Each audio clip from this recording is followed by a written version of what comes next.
El deporte suele presentarse como algo neutral.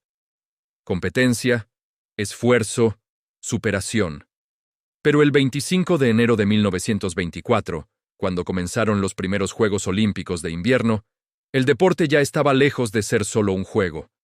En Chamonix, Francia, delegaciones de distintos países se reunieron para competir sobre hielo y nieve. Oficialmente, eran solo Juegos Internacionales de Deportes de Invierno. Pero en realidad, estaba ocurriendo algo más profundo. Europa acababa de salir de la Primera Guerra Mundial. Millones de muertos, imperios caídos, fronteras redibujadas. Y en ese mundo roto, los países necesitaban algo urgente: mostrar fortaleza. Los Juegos Olímpicos se convirtieron en una vidriera perfecta, no solo para atletas, sino para naciones enteras. Cada bandera, cada medalla, cada victoria tenía un mensaje oculto. No estamos derrotados. Seguimos siendo fuertes. Seguimos en pie. Tomemos el caso de Noruega, por ejemplo. En Chamonix dominaron por completo. De las 16 medallas de oro en juego, los noruegos se llevaron 17 medallas en total, 4 de ellas de oro.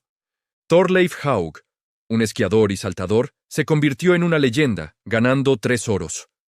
Para Noruega, una nación que había obtenido su independencia de Suecia apenas en 1905, este despliegue de superioridad en los deportes de invierno era una declaración de identidad nacional. No eran solo atletas ganando carreras. Era una joven nación demostrando al mundo que tenía un lugar en el escenario global, que su cultura y su gente eran fuertes y resilientes. Cada victoria en la nieve era un ladrillo más en la construcción de su orgullo patrio. Mientras tanto, Alemania, considerada una de las potencias culpables de la Gran Guerra, fue excluida de participar. Esta ausencia no fue un detalle menor. Era un castigo simbólico, una forma de decirles: ustedes no pertenecen a esta nueva comunidad de naciones que intentan reconstruirse. La exclusión de Alemania de los Juegos era parte de las sanciones más amplias impuestas por los aliados. La intención era aislarla política y culturalmente. Para el pueblo alemán, ver a sus antiguos enemigos competir y celebrar mientras ellos estaban marginados debió ser una píldora amarga de tragar, alimentando un resentimiento que tendría consecuencias décadas después. El campo de juego se convirtió en otra arena donde se manifestaban las tensiones de la posguerra. Y luego estaba Finlandia, otra nación joven que había declarado su independencia de Rusia en 1917 y había pasado por una sangrienta guerra civil. Para ellos, los Juegos de Chamonix eran una oportunidad dorada. Klas Thunberg, un patinador de velocidad, se convirtió en el héroe finlandés, ganando 5 medallas, 3 de ellas de oro. Su éxito fue celebrado en toda Finlandia como una prueba de la sisu, un concepto finlandés que se traduce como tenacidad, perseverancia y coraje frente a la adversidad. Las victorias de Thunberg no eran solo suyas, eran de toda la nación. Representaban la capacidad de un pequeño país para superar obstáculos inmensos y forjar su propio destino. Cada vuelta en la pista de hielo era una metáfora de la lucha finlandesa por la supervivencia y la independencia. Francia, como país anfitrión, también tenía mucho que demostrar. La guerra había devastado su territorio y su población. Organizar estos primeros Juegos era una manera de mostrar al mundo que Francia se estaba recuperando, que volvía a ser un centro cultural y de poder en Europa. A pesar de que su desempeño deportivo no fue estelar, solo obtuvieron 3 medallas de bronce, el simple hecho de organizar el evento con éxito fue una victoria en sí misma. La infraestructura, la organización, la atención internacional, todo contribuía a proyectar una imagen de normalidad y renacimiento. Chamonix no era solo una estación de esquí. Era el escenario donde Francia le decía al mundo: hemos vuelto. La propia idea de unos Juegos Olímpicos de invierno fue controvertida desde el principio. Pierre de Coubertin, el fundador del movimiento olímpico moderno, se oponía a ellos. Temía que dividieran el movimiento y que fueran demasiado elitistas, accesibles solo para los países ricos del norte. Además, los países nórdicos ya tenían sus propios Juegos nórdicos y veían esta nueva competición como una amenaza directa a su tradición. La insistencia en crear estos juegos, a pesar de la oposición, demuestra el poder del simbolismo. La necesidad de un evento que representara la fuerza y la vitalidad en el duro entorno invernal era más fuerte que las objeciones logísticas o políticas. Era una metáfora perfecta para una Europa que intentaba sobrevivir a su propio invierno político. Incluso los deportes elegidos para competir tenían su propio lenguaje. El patinaje artístico, con su mezcla de gracia y técnica, era visto como una expresión de la cultura y la sofisticación europea. El esquí de fondo y los saltos de esquí, dominados por los nórdicos, representaban la resistencia y la conexión con la naturaleza. El bobsleigh, con sus equipos de hombres lanzándose por una pista helada a velocidades de vértigo, era una muestra de ingeniería, trabajo en equipo y valentía. Cada disciplina era un campo de batalla simbólico donde se medían no solo las habilidades físicas, sino también los valores y las identidades nacionales. El hockey sobre hielo, ganado por un equipo canadiense que aplastó a todos sus oponentes, mostraba la llegada de una nueva potencia del otro lado del Atlántico. El equipo de Canadá, representado por los Toronto Granites, era tan dominante que en su primer partido contra Checoslovaquia ganaron 30-0. Contra Suiza, 33-0, y contra Gran Bretaña, 19-2. La final contra Estados Unidos fue su partido más reñido, y aún así ganaron 6-1. Este dominio aplastante no era solo deportivo, era un reflejo del creciente poder e influencia de América del Norte en el siglo XX.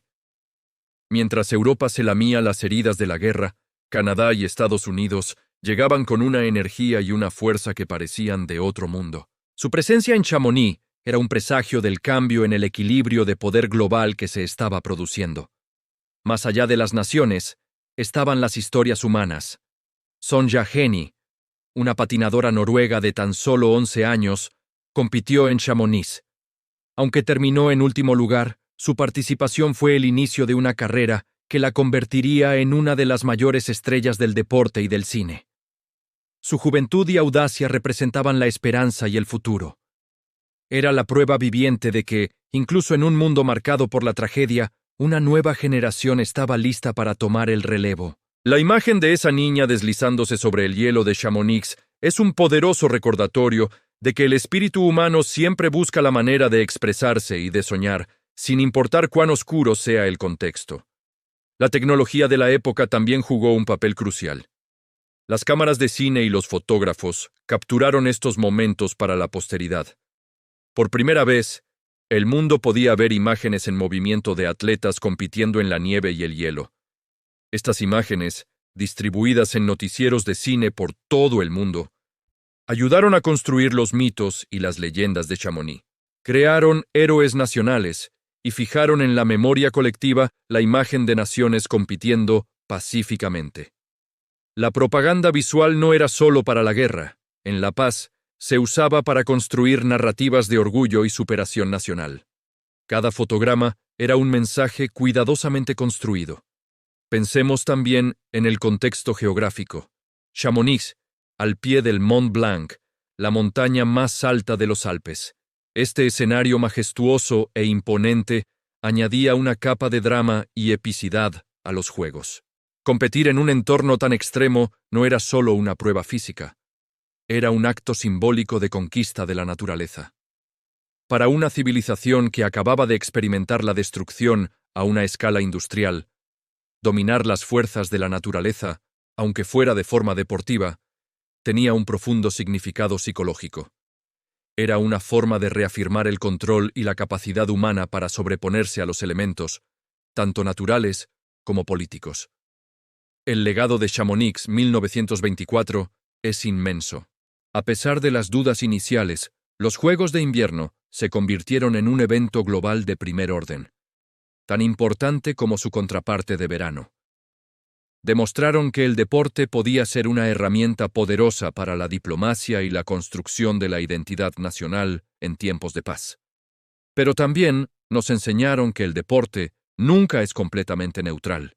Siempre está impregnado de los valores, las tensiones y las aspiraciones de la sociedad que lo practica. Los atletas en Chamonix no eran solo individuos buscando la gloria personal, eran, supieran o no, embajadores de sus naciones en un mundo que desesperadamente buscaba un nuevo comienzo. Aquellos juegos fueron el primer capítulo de una larga historia donde la política y el deporte se entrelazarían de formas cada vez más complejas. Desde el boicot a los Juegos de Moscú en 1980 hasta las tensiones políticas en los Juegos de Beijing 2022, el escenario olímpico ha sido consistentemente un reflejo de la geopolítica mundial. Pero todo comenzó allí, en ese pequeño pueblo de los Alpes franceses, donde las naciones, a través de sus atletas, comenzaron a competir no solo por medallas, sino por algo mucho más intangible y valioso: el orgullo, el respeto, y un lugar en el nuevo orden mundial que estaba naciendo de las cenizas de la guerra. Y así, mientras los esquiadores se deslizaban por las laderas y los patinadores giraban sobre el hielo, lo que realmente estaba en juego era la narrativa del siglo XX. ¿Quiénes eran los ganadores y los perdedores de la historia? ¿Quiénes tenían derecho a sentirse orgullosos? ¿Quiénes dictarían el futuro? En Chamonix, en 1924, estas preguntas no se debatían en conferencias de paz o en parlamentos, sino en pistas de hielo y montañas nevadas. Y las respuestas, aunque simbólicas, resonaron con una fuerza que pocos habrían imaginado. El deporte demostró ser mucho más que un simple juego. Era un espejo del mundo, con todas sus fracturas, sus esperanzas y sus incansables ganas de seguir adelante. Los Juegos de Invierno de 1924 no fueron un evento masivo, como hoy, pero sentaron una base peligrosa.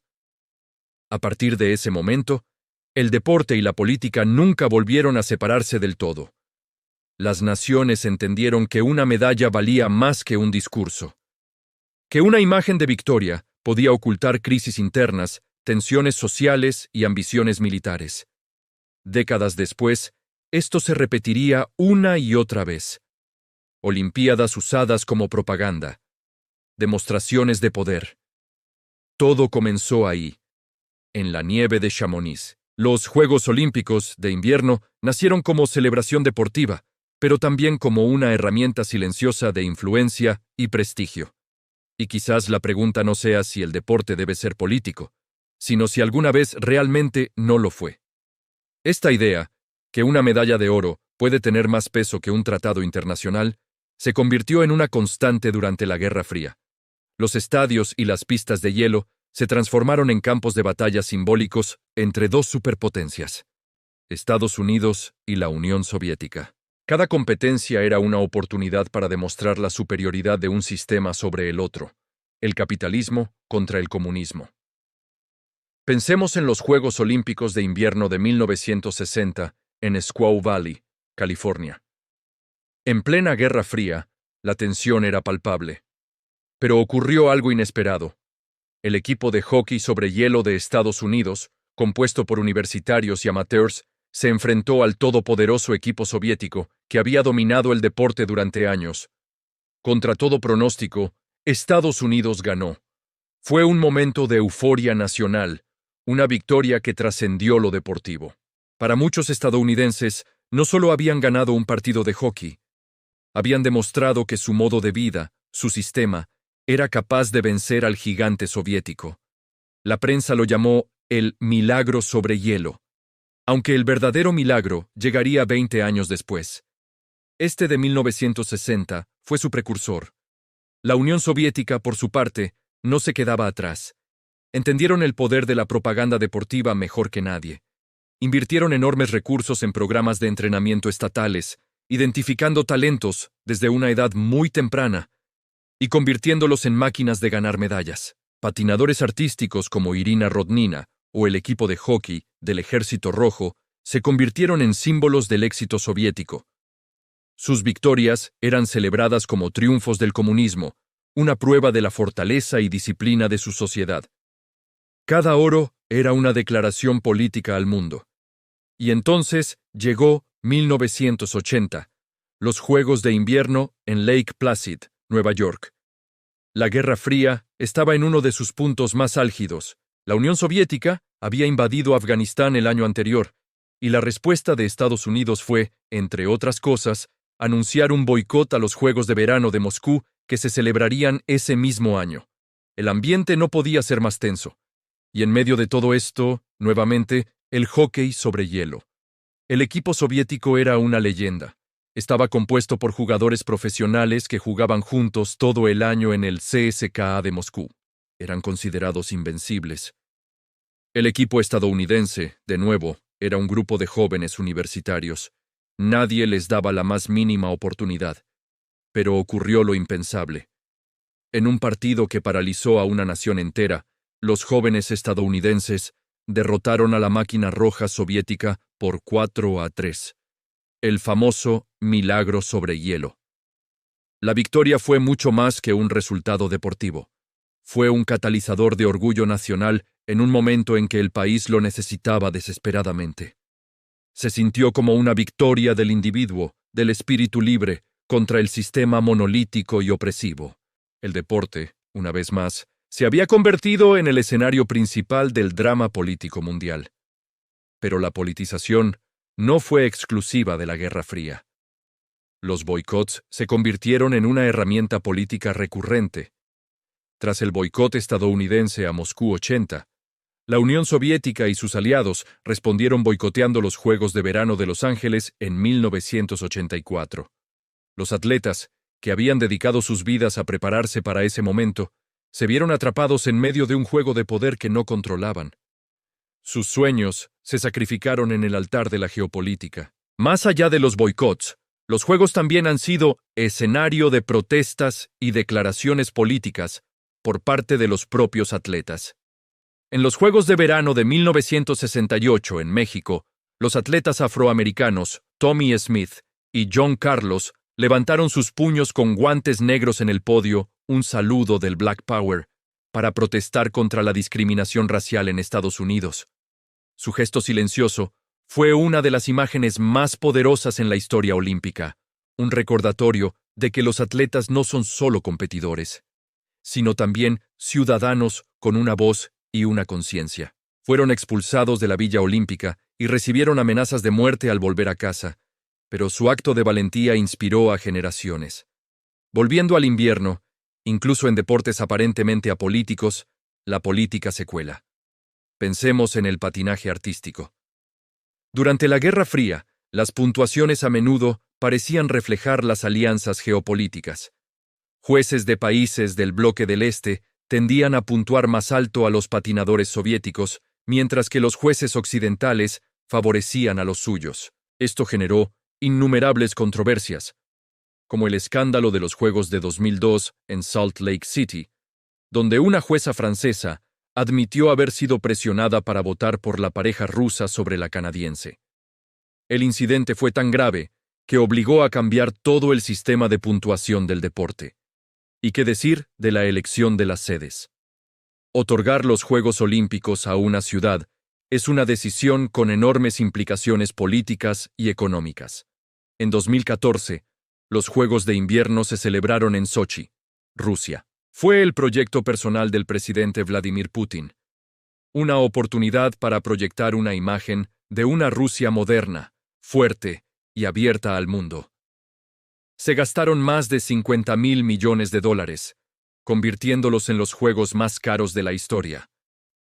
El evento fue una exhibición de poderío ruso, pero también estuvo rodeado de controversias por leyes anti-LGTB, denuncias de corrupción y el conflicto latente en la vecina Ucrania. De hecho, poco después de la clausura de los Juegos, Rusia anexionó Crimea, y muchos analistas vieron los Juegos de Sochi como una cortina de humo para preparar esa operación militar. Más recientemente, los Juegos de Invierno de 2022 en Pekín. La elección de China como sede generó un boicot diplomático por parte de varios países, incluyendo Estados Unidos, Reino Unido y Canadá, en protesta por la situación de los derechos humanos en el país, especialmente el trato a la minoría uigur en Xinjiang. Aunque los atletas compitieron, la ausencia de líderes políticos en la ceremonia de apertura fue una clara declaración política. El gobierno chino, por su parte, utilizó los Juegos para promover su propia narrativa de unidad nacional y fortaleza tecnológica, ignorando las críticas internacionales. La ceremonia de apertura, con una atleta de origen uigur encendiendo el pebetero olímpico, fue vista por muchos como un movimiento de propaganda calculado para contrarrestar las acusaciones de genocidio. Incluso, la participación de los atletas puede ser un campo minado político.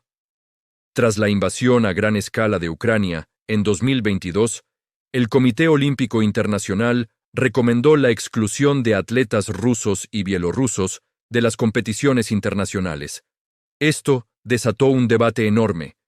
¿Es justo castigar a los atletas por las acciones de sus gobiernos? ¿O su participación, incluso como neutrales, legitima a esos regímenes? Para los atletas ucranianos, competir contra rusos era impensable mientras su país estaba siendo bombardeado. Para algunos atletas rusos, la exclusión era una discriminación injusta. No hay una respuesta fácil. La bandera, el himno, el uniforme. Todo en el deporte internacional está cargado de simbolismo nacional y, por ende, político. Entonces, volvemos a la pregunta inicial. ¿Puede el deporte ser apolítico?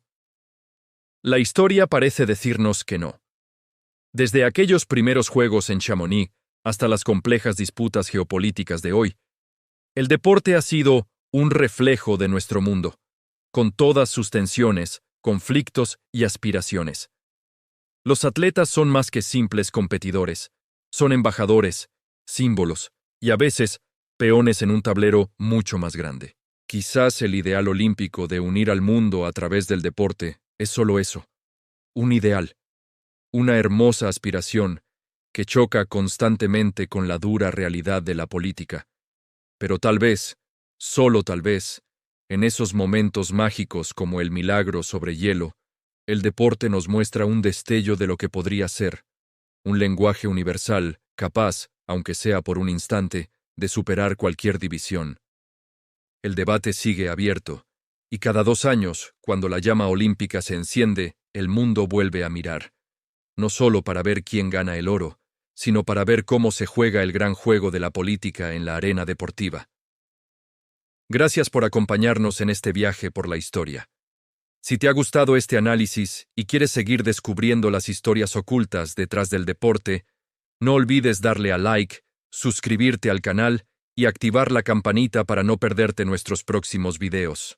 Nos vemos en el siguiente.